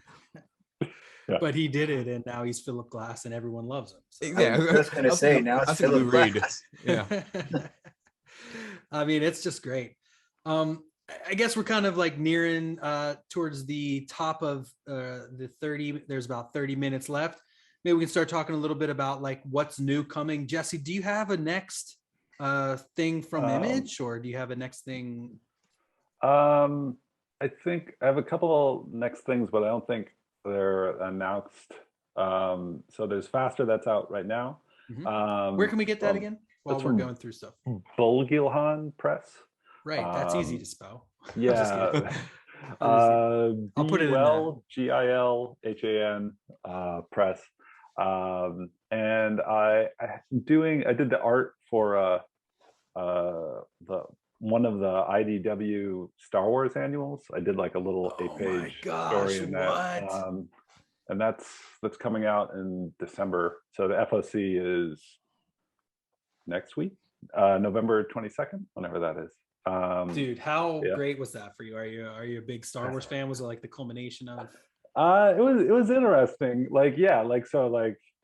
was like, do you want to do this? I was like, yes, I do. And it's like, but it's also like far and away the most corporate. Like, right. It's like, yeah, you gotta show your character designs to this editor, and then it needs to go to LucasArts, and LucasArts is gonna send it back to you, and you're gonna have to tweak stuff and send it back to LucasArts, and then you can draw the page, and then you're gonna send the page to them.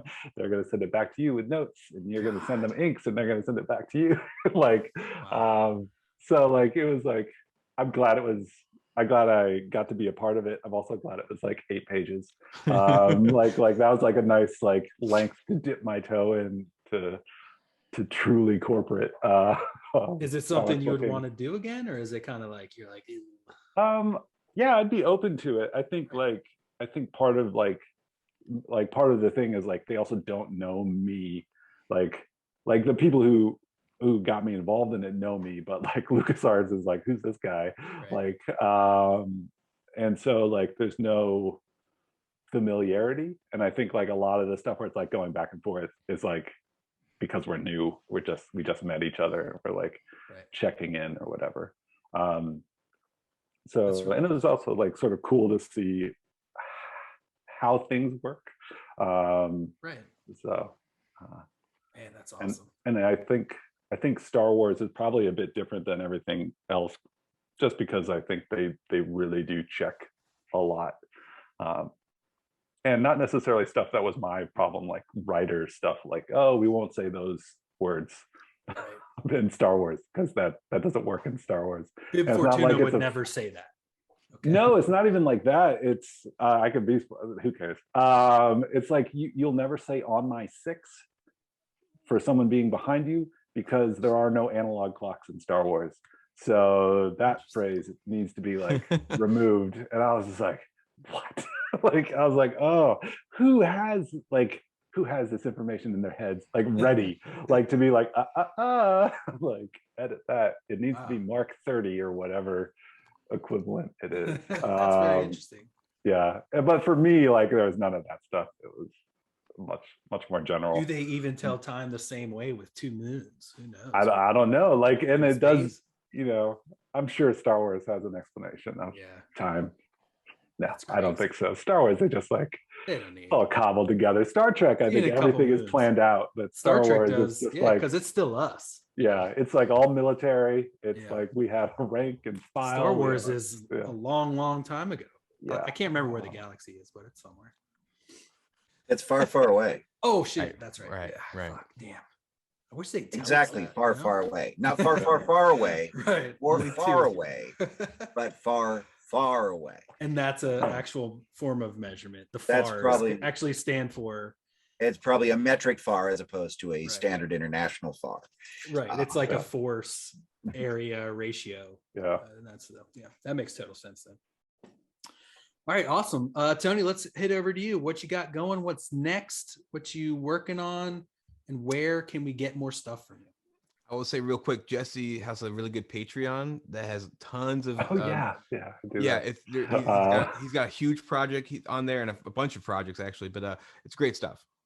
I have a ongoing comic called Prime. It's sort of like similar to Hedra stylistically, but a lot more mythology based. And that's, I don't even know how many pages, 150 pages so far. Like, it's like 5 chapters, and I'm in the middle of chapter 3 right now. Only available on your Patreon. Yeah, only on Patreon right now. Very cool. I think unless Jesse really screws it up, this might be his best thing. Yeah, thanks. You can use that blurb. Yeah, we'll see how chapter 5 works out. Fingers crossed. Awesome. Right now, I'm just still throwing stuff up in the air, and it's like, yeah, this is great. Here's an idea, and we'll see where they land. No, I am honestly always very excited to see when you ever put new pages, man. I think it's great. So me, I just released a Friday the 13th bootleg comic book called Friday the 13th, Part 9, The Last Mask. And it's actually, you can read it for free at TonyMcMillen.com. It's 20 pages of like my love letter to Friday the 13th, which is pretty weird. But that's the thing I just did recently. Before that, not too long ago, I did a book called Attaboy, which is a giant, like almost treasury size comic book, which is sort of in the shape of a video game manual, but it's a really weird, involved comic book story. And that's actually sold out, but I'm going to probably do a smaller regular size edition soon because people have been asking for that. But the next thing I'm doing, I'm actually going to finally edit this trilogy of novels I wrote 3 or 4 years ago, and I've been rereading it. I'm like, oh, it's still pretty good. I think I should publish this. So I'm going to finally publish those. Probably just be 2 books, but just kind of those 3 books turned into 2. It's called Higher Climbs to Fire, and I've been describing it as like Mark Twain's version of Dune. It's real weird. It's like folk rock, burning witches. It's real insane. And so I'm gonna finally do that. And then the big idea is gonna be finally finishing Serious Creatures, which I did 6 issues of, and I'm gonna do 6 more, and that'll be called Serious Creatures Now Leaving the Golden State.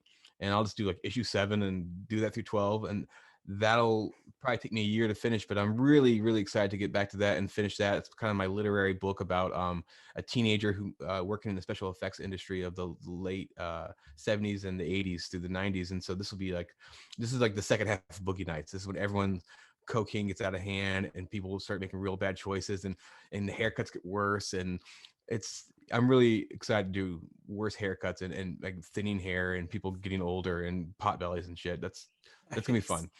Yeah, and that I think that'd be really fun. And so that's like the next big thing, but that won't be out until like next year at some point. I think I'm gonna draw at least 3 issues complete before I release one, which is something I should have done with Serious Creatures initially, because I released issue 1 and then my baby was born like while I was in the middle of issue 2, and I kept it like semi-monthly, but we just had a baby, so it's tough. Yeah. Awesome, man. Yeah, all your work, man. The same with Jesse, same with everyone here. I freaking love it. It's just amazing. I love knowing people that create such amazing work, and I feel like we just inspire everyone every time we get a book. It's that thin line of inspire and hatred, where you're like, should I just quit or should I make my next book? You know what I mean? Nah, I love it. It's inspiration for sure. I always on that knife edge towards next book. But I like the darkness. I appreciate it. Oh, on the razor's edge. Yeah. Yeah, I think Right. a bit of competition can be okay too. I think so, Like, oh, that's so good. I gotta do something more. Yeah. I got to figure out a better way, Yeah. a different way. All right, cool. Hey, Sam, you got your hand up. What's up, dude? I did. Something Tony had said led me on to another thought. And he and Jesse, like the way they were bringing up the next projects. Do you, to both of you, do you prefer to stay like kind of focused on one thing for a while, or do you like bounce around between like a bunch of different stuff all the time, or does bouncing between different things drive you insane? Great question. I'll do mine first, Jess. Okay. I was gonna say, like, I tend to focus on actually drawing and producing one project, but I always have my head thinking about other things, and I'll maybe sketch some ideas about other things that are kind of percolating until I think they're ready to actually attempt. But I usually like to focus on one thing, but I have the luxury of doing that because I don't have a lot of demands. I just make my own stuff. So I think Jesse's answer might be different. Okay. I'm Tony, nuts. I wanted to give you a quick shout out as the band from Webtoons Brotherhood. Oh, right. That's right. Yeah. Banned from Webtoons, Friday 13th. Thank you. I was also banned on Webtoons for completely absurd reasons. So, Respect. all right, Jesse. I work on it's always multiple things, and I think it's part of the way I have to work. Like that's just how my mind is, like multiple things. I don't particularly like it. I'm always like, I'm always like, I need to take a break from this project by starting another project. And so like there's that. And then also like sort of in the last year, it's sort of like I've moved into like, this is my job. And so like, there's just like multiple projects going kind of all the time. And what's sort of weird is like in the indie thing, it's like I did it. I told people about it while I was doing it, and then I printed it reasonably close to when I finished. And now it's like there's like a book I did, it's done. I'm still not supposed to talk about it, and it'll come out sometime next year. And so like there are like multiple. I don't know. I would say there's like 4 things I'm actively working on right now. And does it drive you nuts, or or it sounds like you're somewhere in between, that it drives you nuts and you feel like you must? It's not an either or for me. It's like, yeah, it drives me crazy. I get frustrated with myself, and I'm like, I will sit down. Can't work any other way. And start work on like the sequel to Faster. Like I sat down and started work on that. And it's like, why did you do that? Like you have all these other things. Why did you like set that in motion? Why do you have like 1 page finished and then 3 penciled? Like, you idiot. Like, it's sort of like, but I don't know. I guess I just find like, and maybe this is like we were talking about color or earlier at the very beginning, like I get like really like frustrated by the way a comic book locks me into something. And so like, if you're doing something set in like a medieval setting, like you are drawing knights in armors, you are not drawing race cars. But like some days I want to draw a race car. And like, it's like, I hate these knights in armors. And then it's like, you're drawing race cars and it's like, man, there's no spaceships in race cars. Like I haven't drawn the stars once. And so like, I just find I have this kind of like all over the place, and like sometimes I just need to get like it out, and so I half start it and then I do something else and I come back. but now it's become a little bit more organized and more of a system, I think. Like, but yeah, there's always lots of things going on. Always things I want to do and I don't have the time to do as well. Do you think your relative success and growing success is going to give you the opportunity to build more of the things that you want to build, as opposed to build the things that you feel like you have to build? Yes and no. Like there's definitely like there's the thinking of like, because this has become like my primary source of income, like this is how I pay my rent and insurance and like all of these things, like this, that affects work that I'll do. And like this job is going to pay me a lot of money and it guarantees like a certain amount of security for 6 months. And like, even if it's like, yeah, it's something I really want to do, that changes the way you think about it and the way you approach it. And so like, I think in some ways, like, it's like, yeah, I'm drawing like fast. I'm doing a lot of stuff, much more than when I was working, you know, but it's also, I have to draw, like I have to do this. And it's like sort of results in like sort of compartmentalization, I feel, of like, yeah, you got to do 4 pages this week. Like you just have to. And if it's my thing, I'll be like, all 4 pages I did suck, gonna redo them. But like for this, it's like, they suck. We'll see what the editor says. And the editor is like, oh, they don't suck. I'll be like, okay, I believe you going forward. Which, you know, it's not like I'm trying to do a bad job, but it's like a different job, you know, and it's willing like to do a bad job for somebody else. That's not a bad job. It's not like, I worked really hard and I sat down and I did those pages. Me personally, I'm not satisfied. Like, I'm like, no, that page could be better. And if it's myself and if it's me, like when I have another job and this is what I do for fun, I will just redo it because it's going to annoy me every time I look at that page. But if you need to get it done, like that kind of like perfectionism, I think has to change a little bit. So. Plus, it seems like you're a little harder on your pages than literally anyone else. Maybe. Yeah. Like I do throw out a lot of pages. Like Hedra, there are more pages thrown out than in the book. There's a whole director's cut. There's a whole alternate take. No. The Hedra, the book, is the director's cut. There's okay, I got you. There's the whole like that I was like, no one can see this. So. All right, cool. As we're rounding out here, we got about 10 minutes left. Sam, since you're on the top there, why don't you get your plugs in? Where can we get more stuff from you, man? Let's see. Right now, I'm looking to finish up the project for Will Hoffman X 100% Comics, collaboration with Tony Tex Watt and Dr. Ben. Nice. Under William's thing, I got a 6-pager that I'm finishing up for Monkeys Fighting Robots that I've got to bang out, and Manny is probably listening and going to like rat me out. Of course, you know, the next Tales to Enlighten, got 8-pager for that to do for Matt. That's been on the back burner for a long time. And of course, chicken. Right. Get the chicken done and get the bonus chicken comic for my very patient backers.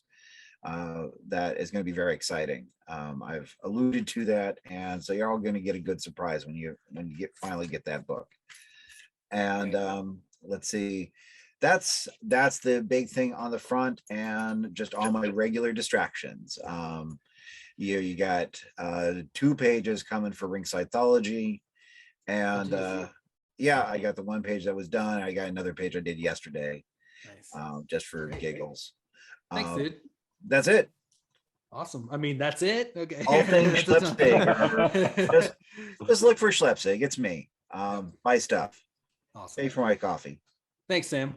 Let's see. Thank Let's go down to Kevin. What else you got working on, man? Or what's the next thing that we can see from you?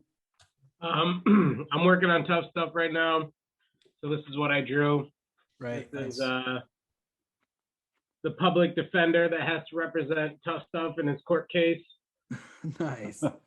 He's actually based on a lawyer I had when I was younger. Wow. He looks exactly like him. So yeah, I'm just working on that. Tough Stuff Kickstarter runs to the end of the month. If anyone wants to contribute a pin-up, feel free and hit me up. Besides that, I've got Stray Dogs, Dog Days #1. I have a variant cover that comes out December 29th through Image. Nice. And yeah, I just got a couple more covers that'll be out probably next month's symposium I can announce. Hell yeah, that's awesome, man. Congrats on that image work, man. That's great. Thank you. Ian, anything else you want to plug? You say you got 100 pages done, but you're not sure when you're gonna. Yeah, it's, nothing to plug. Okay, so what Jesse was saying earlier, my project right now is learning to draw hands properly. Wow. Like I got Oh, this show us again. Yeah. manga hand drawing principles, and like I don't want to iron out my deficiencies and make myself normal, but it's good.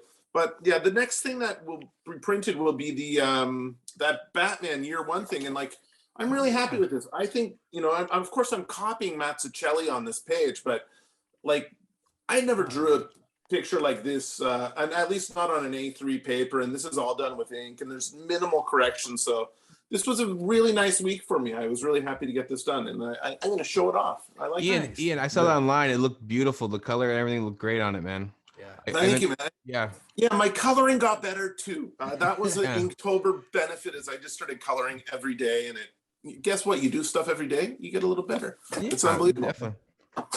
So, yeah, I'm part of that book too. I'm really happy you're part of it. It looks great. Cheers, man. Thank you. Definitely. Thanks, Ian. And it's Square Comics with the CS on Instagram, right? With an X. Dang it. With an X, guys. I like comics with an X, but I prefer it with a CS. I'm a little nerdy that way. Thank you. No problem. Let's see. Let's talk to Rick. What else? What's next for you, dude?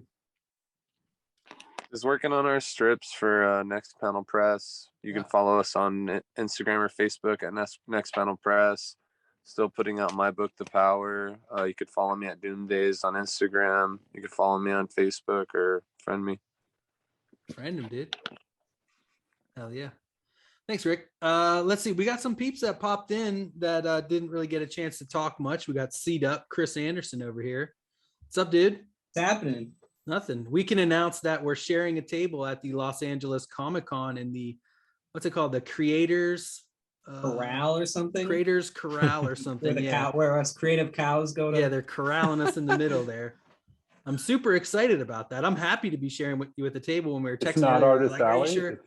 No, it's put on because we didn't pay for the tables. They gave us the table space through, I don't know, an emerging artist type of deal or something. Yeah. Huh. Even though Chris isn't as emerging as me. I'm kind of just like peering out, and Chris is like already out and wet. Like Ace Ventura with the rhinoceros thing. Yeah, like exactly. Listening, standing next to it. Cool. Yeah, exactly. I'm still kind of on these rhinos, and Chris is like.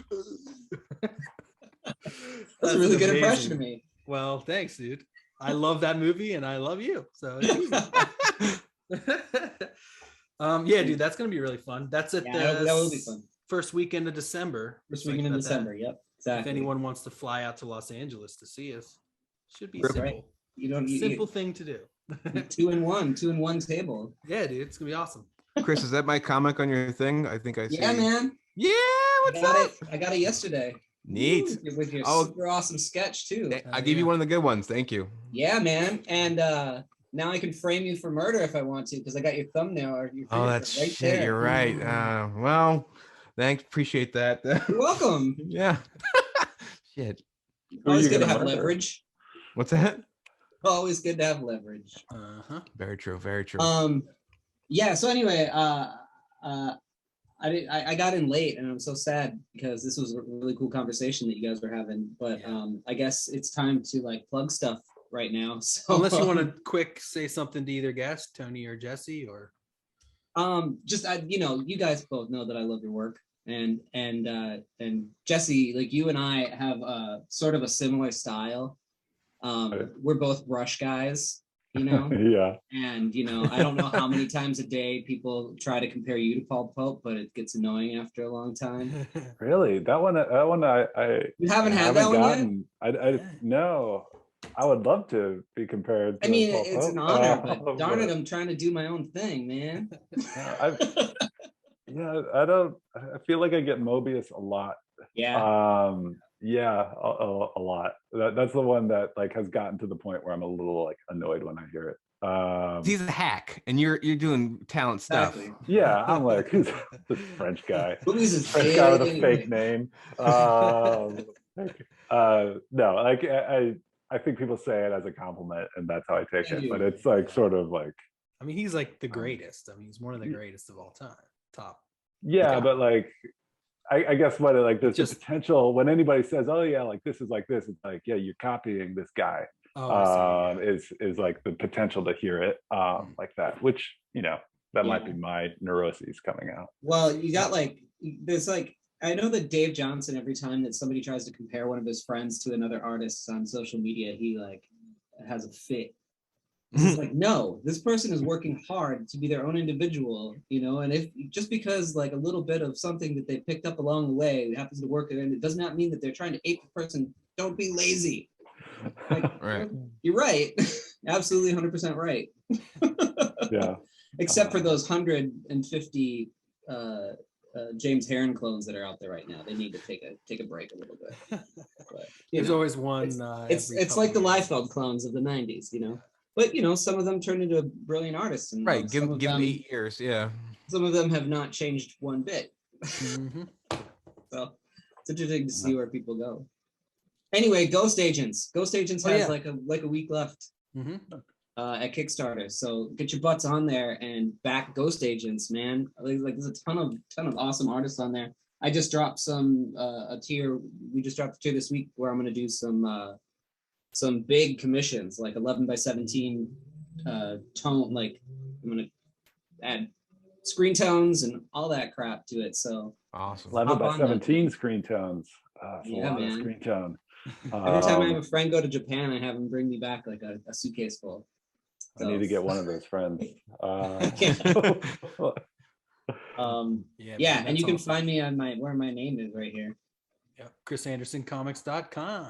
Yeah, or Chris Anderson Comics Instagram. Hell yeah! All right, thanks, Chris. Yep. We got Manny here. We got Donde. What's up, dude? Either you guys want to pop in and say anything before we end the thing? And Ray popped in too, man. Great that you were able to stop by. Hope your daughter had an amazing night. Yes, she did. Great, man. Yeah. All right. If nobody else, you can find me at cosmiclionproductions.com. I'm publishing books, publishing Ghost Agents there. Wizard 2 is coming together. It's one of the many projects that keeps getting put on, keeps rotating around the burners. Do you know what I mean? And I'm super excited for Wizard 2 to come out. It's coming, man. I'm working. Jonathan and I are talking about our next project. So nice, dude. He's got some amazing stuff coming out for real. That killer thing with Attila just looks amazing. Yeah. It makes me want to quit art. It's just beautiful.